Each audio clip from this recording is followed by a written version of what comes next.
என்ன மாரி எமோஷன்ல கங்குவா அப்ளை ஆயிருக்கு சார்? சார் நான் இந்த திரைப்படத்துடைய ஃபஸ்ட்டு ஸ்டார்ட் பண்ணும்போது நான் நினச்ச ஒரு சோலாக நான் நினச்ச விஷயம் வந்து ஃபர்கிவ்னஸ்ங்கிற பாயிண்டில் தான் சார் நான் ஸ்டார்ட் பண்ணேன். இந்த உலகத்தில் ரொம்ப அழகாக தேவைப்படுற ஒரு விஷயம் வந்து மன்னிப்பு சார். ஆக்சுவலாக ஒருத்தரை வந்து நம்ம மன்னிக்க முடிஞ்சதுன்னா யுத்தங்கள் தவிர்த்துடலாம், ஒருத்தரை மன்னிக்க முடிஞ்சதுன்னா சண்டைகள் தவிர்த்துடலாம், கோபங்கள் தவிர்த்துடலாம், மனஸ்தாபங்கள் தவிர்த்துடலாம். ஒரு ஒரு ரிலேஷன்ஷிப் நடுவில் வந்து ஒரு மன்னிப்புங்கிற கான்செப்ட் இருக்குன்னு வச்சுக்கோங்க. ஐ ஃபர்கிவ் யூ அப்படின்னு சொல்லி பாருங்கள். ஒருத்தர் நமக்கு ஒரு தப்பு செஞ்சிருந்தா கூட அவங்க ஐ ஃபர்கிவ்னு சொல்லி பாருங்கள், முடிஞ்சு சார் பிரச்சனை. You can start fresh. ஒரு அழகாக இருக்கும் இல்லைங்களா அந்த விஷயம்.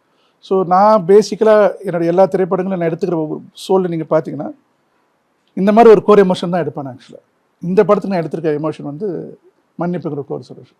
ப்ளஸ் நீங்கள் அந்த மன்னிப்பு பாடல் ஒன்று, ஆமாம் ரொம்ப பிடிக்கும். அந்த பாட்டு ரொம்ப அழகாக எல்லாருக்குமே கனெக்ட் ஆகிருக்கு. ஸோ அந்த பாடல் இவ்வளோ அழகாக கனெக்ட் ஆகிருக்கும்போது இது நீட் ஆஃப் த ஹவர்னு எனக்கு தோணுது. ஸோ இட் மைட் ஒரு நல்ல ஒரு ஸ்டேட்மெண்ட்டாக இருக்கும்னு நான் நம்புகிறேன்.